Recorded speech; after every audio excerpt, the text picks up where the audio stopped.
Colfer joining us. Welcome. Hey, thank you for having me. No, I'm super excited. We were just talking about sort of the joy of your series, which is The Land of Stories, and you have the ultimate book hugger's guide. Yes, yeah, that's the newest of the family. Which I kind of love because I was sort of showing people earlier, it's sort of like an additional book, sort of like an add-on of sort of more in-depth, sort of going into the world that you have helped create and sort of beyond the idea of like what fairy tales are, but including a little bit of yourself with hand drawings and everything else in there. Right. Yeah, no, it's definitely a behind-the-scenes book and kind of explains how the whole series came to me when I was a small child and all the steps that I went through bringing it to bookstores. Which I read from your very first book, you'd sort of like inscriptioned it to your grandmother because, I did. because you would go and talk to her in center stores and she was like, you can't be a failed novelist when you're still in elementary school. Yeah, the Land Stories first came to me when I was in the second grade. And I tried writing it then, but it's very hard to write novels when you're 7. And so I'd practice. I'd write like pages for my grandmother to edit, and she'd edit it, and she would, if she liked it, she'd keep it, but if she didn't like it, she'd crumble it up in front of me and throw it in the trash can and say, Christopher, you can do better. And so it kind of gave me a complex, but it made me a better writer, I guess. Yeah, totally. And like, where were you like reading wise? Because I remember sort of like, and I'm older than you, but like Stinky Cheese Man and sort of like those playful sort of stories on fairy tales. Was there something specifically about fairy tales that sort of got you wanting to kind of create your own worlds? Yeah, I think when I was a kid, fairy tales were what my mom would read to me, like, you know, when I was going to bed at night and other times. And I just became so interested at these people and their motives because it all kind of seemed empty to me. Like, why was the evil queen so obsessed with, you know, killing Snow White? You know, all these, you know, questions I think only kids can come up with. So that was really the biggest inspiration for me writing a series that answered all the questions that I had as a kid. And I think fairy tales have always just been the symbol of fantasy, and from a young age I always just wanted to escape into a fantasy world. Yeah. Well, and obviously people know you best from Glee, so that opens many doors, but was this always something that actively you were thinking in the back of your mind, like, I'm a singer, I'm an actor, whatever, but I actually want to be a writer? Oh, absolutely, yeah. Well, for me, it was all the same exact thing, which is hard to explain, but for me, it was all playing pretend. You know, acting, writing, sometimes singing. It was all just getting to be someone else or living in another world for a little bit. So it all came from the exact same place. But luckily, kids always ask me, like, what's your advice for being a successful author? And I'm like, well, try to get on a hit TV show first. I mean, seriously, because that helped me. That will honestly very much open doors. It did, you know? No, it did, and I remember I won a Golden Globe in 2011, and I had all these offers to do autobiographies, and I was like, I'm 19. I don't think it's time for me to do an autobiography. I'm still living my life. I feel like might jinx things, you know. I don't want to be, you know, that douche that's like, oh, here's what I've learned in here's my 19 my years. journey. Yeah. So I was like, but I've always wanted to write this children's series, and luckily I found the right home for it. So then where did you sort of start? Like, because as much as it's like, okay, I've been writing stories since I was 7, actually sort of doing a long form book. You know what I mean? Terrifying. Like, this is legit. Yeah, I mean, and you've built like a world out. So. Yeah, no, absolutely, yeah. And prior to that, the longest thing I had written was like an AP essay. Like it was crazy. But I worked really hard at it, and I knew exactly what I wanted. I knew the exact world and the characters that I wanted to create, and so I just went with it. And I'm really glad I did it when I was so young, because I think I'd be way too afraid to do that now. Right, to be like, oh, I'm gonna like hole up and like write. Right. No, I had like the ignorance of youth. Thank God. Back then, and I was like, well, I've never been told I can't do it, right? So I'm just gonna try. Well, and I feel like you must have a certain skill level, because these books are probably anywhere from like 8 up, right? And so you want to keep kids that are maybe 12, 13 invested, but also almost simple enough for an 8, 9-year-old to understand. Yes, you know what I mean? Like, there's a real sort of certain way to write, keeping sentences simple yet have meat to them. Oh, absolutely. You know what I mean? It's like, it's hard. Yeah. I try to model the tone after Pixar movies, because I think Pixar movies have all that. They have like the visuals that kids laugh at. They have the jokes that the teenagers laugh at, and then they have the morals that parents really, really love. So those are kind of my inspiration. Yeah. Or for at least the tone. And would you want to, because it's like you're used to sort of the long days of sets, whatever else, like blocking out.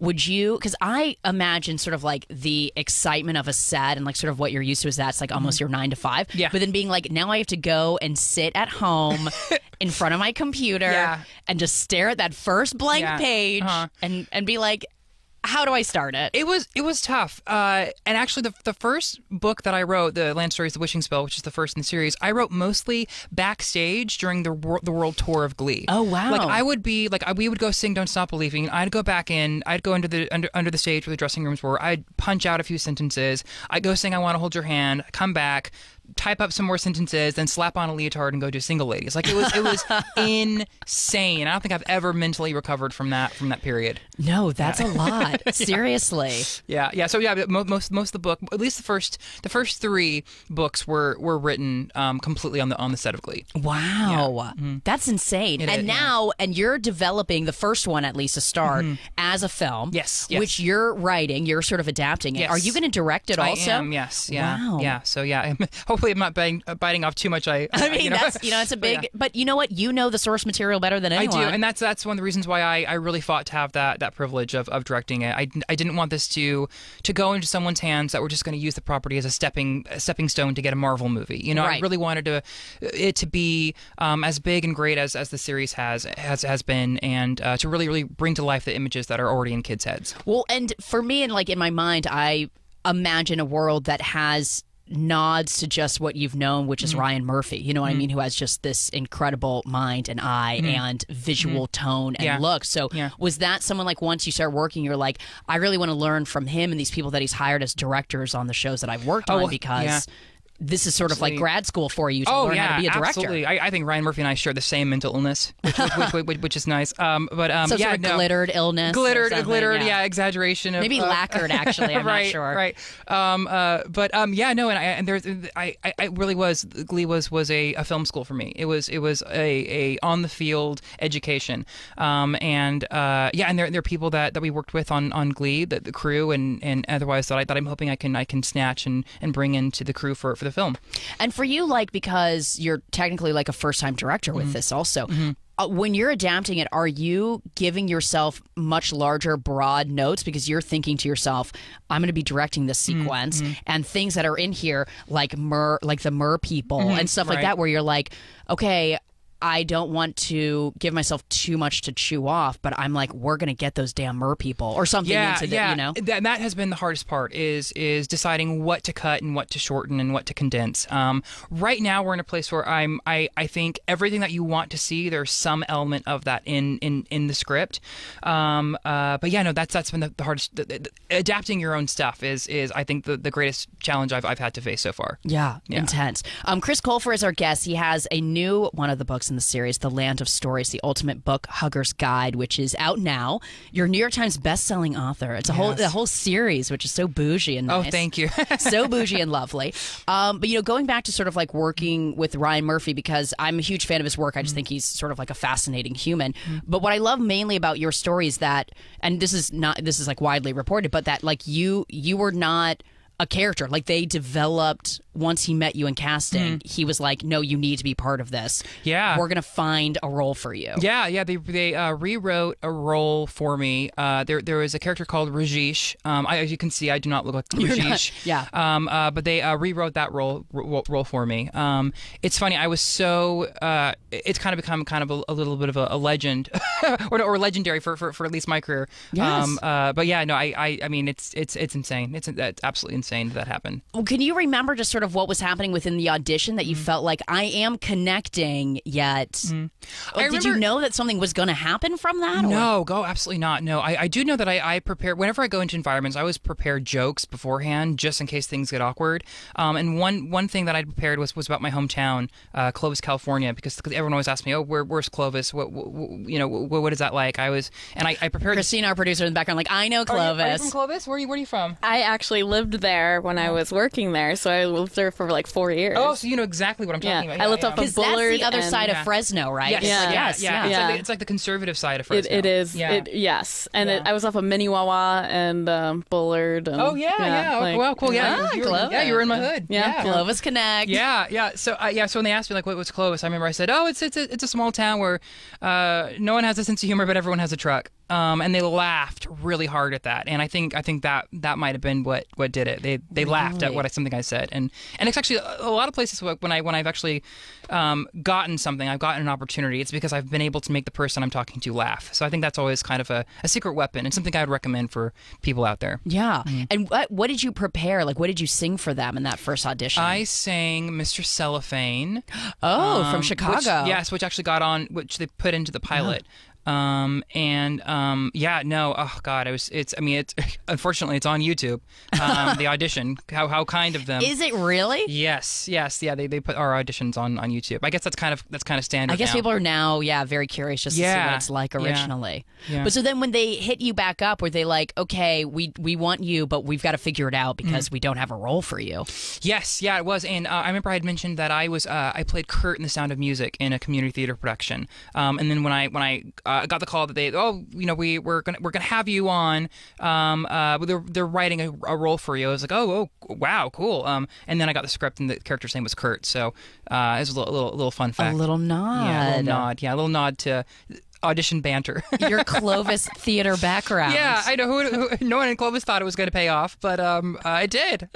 Made it worth it. Yeah, they did. Yeah. Well, did you enjoy sort of coming up through the theater background? Because I feel like in many ways like that, we're lucky now that we have musicals on TV, but like Glee was like a gem, you know what I mean? Like in the sense that we now have like so much more representation of musicals, sort of like it's in programming, Absolutely. I think it's, I don't know. Like I was so in the center of the storm. I'll never really know the impact that it had, right? Because I saw it through my eyes and not someone else's. But I do know that things are a lot better for performing arts now than they were before, and things are a lot better for the LGBT community than they were before. So I like to think that if anything, they were bricks in the wall that's a horrible metaphor nowadays.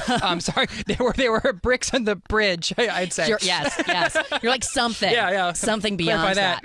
Were you sort of like raised though on musicals? Like, was it very early on and apparent that you had musical inclinations and that you were like, I want to go in towards like theater specifically? Yeah. Well, it actually started. My grandmother and my grandfather were reverends at a church, and my cousin would sing for them every Sunday, and then she moved away. So my grandmother, in a very like Mama Rose fashion from Gypsy, turned to me and said, "Okay, now you're the singer." And I was like, "Well, I don't sing." And she's like, "Well, you do now." And I was probably about 7 at the time. So that was kind of how I started it all. And I fell in love with it. I loved singing. I loved performing. I loved acting. Then I started doing school plays and community theater. So I think it was. I think I was born with it, and I just kind of found my way to it. Right. Yeah. Do you think your grandmother kind of knew that was sort of would be the path? Well, she takes credit for it now. Of course. Yeah, of course. Your grandma sounds like fun, honestly. She's a lot of fun. She's a hoot. Yeah. Were you because it's like Clovis? At least you're fairly close to San Francisco, where you could probably go see traveling shows. We talked about this before, where like my mom had just raised me on like records, like Broadway records, but like I hadn't seen any until I moved to New York City when I was like out of college. Yeah. Like were you like well versed in the theater world, or was it really just knowing the records? I was, because thankfully then you could illegally download shows on your computer. Oh my God! But I'm not different generations. Not that I did. Of course I did. I know. It's like my computer was riddled in college with viruses. Oh my God. Yeah. But no, the first big show I ever saw was I saw Wicked on my 16th birthday, and my mom had to drive me to San Diego to see it. But we really didn't. I wonder why we really didn't get out of town very much, unless we were going to Disneyland. Then we went. Well, that's a treat. Yeah. Yeah. I also feel like that because I don't really remember. Maybe it's because I was in the Midwest growing up that like not as many shows traveled through the area. Versus, I even feel like that has become more of a thing. Yeah. I think a lot of things have proven that there's a huge big audience for musical theater based stuff. Yeah, absolutely. So, Chris, what is sort of your timeline? Because you have a number of books already to your name, yes, including the series, including the new version of The Land of Stories, The Ultimate Book Hugger's Guide, which is just a sort of continuation into the world. Yes, yeah. What is sort of like your overall arc you're thinking with this series? Because you're moving into movies now. Yes. Is this something where you're like, I could continue writing where we go like Goosebumps style and have thousands, right. Or do you go like Harry Potter realm where now we have Fantastic Beasts, like other characters developing off into their own stories? I mean, you have a world you've created. Yeah, it's a whole big universe. Yeah, I chose to do a prequel series next instead of continuing with the Land stories because I didn't want to stretch the Land stories too thin. Okay. And I was so happy with the way it ended with 6 books. Because I thought we hit the whole and series. 6 is a good number. It's a good number, yeah. And the whole series celebrates writing and storytelling, and I thought we hit all the proper venues. And we celebrated all the proper venues where you can get writing and storytelling. So now I'm starting a whole brand new series that is. It works as a prequel to the Land stories. You don't have to read the Land stories to appreciate it because it's its own thing. But I don't know. I'm kind of getting my groove with the new series right now. I'm writing the first one, and in the meantime, we're developing the films. And so I'm a little scatterminded right now. I mean, it's a lot. It is a lot. I'm not sure how I'm doing it, but I'm doing it. You're doing it. Is the first movie? It'll be sort of the actual first book, or will you sort of jump around like what they're doing with the dragon tattoo, where we're like at book 4 now? Oh no, I hope not. I hope we get to do. I hope we get to do one film per book, and I hope we get to do them in order. And you were telling us sort of before that it will be more live action. You want to incorporate puppets and everything. Like you get to build the world. This is cool. I kind of just I don't care for too much CGI. Like I love CGI when it's used sporadically. But I don't really care for movies that are all that look like a video game. Yeah. So I'm hoping to add as many practical effects as I possibly can. Also, I feel like for your directorial debut, it's like have it real, right? Because you're like, oh my God, I'm like directing computer programs. Yeah, so weird. I think when you're your first time, you really want to see what you're making instead of giving it to an animator in another country. So hopefully we can do that. Where are we timeline wise? Do you think you'll start shooting the film soon? Because you're in development. I know. We're almost there. I think I really see the light at the end of the tunnel. So hopefully it all goes well. I mean, this is like a full-time job, basically. It is, Have you had time to try and or like even consider like, okay, what would I want to do if I want to jump in front of the camera next year? I'm going to be writing. I might be directing. Yeah. I've turned down a lot of things because of this, because I really want this to be. It's my first time that I'm going to be directing. I'm bringing a world to life that's been inside of me since I was small. I wanted to give it everything that I possibly had. I didn't want to be on another TV show.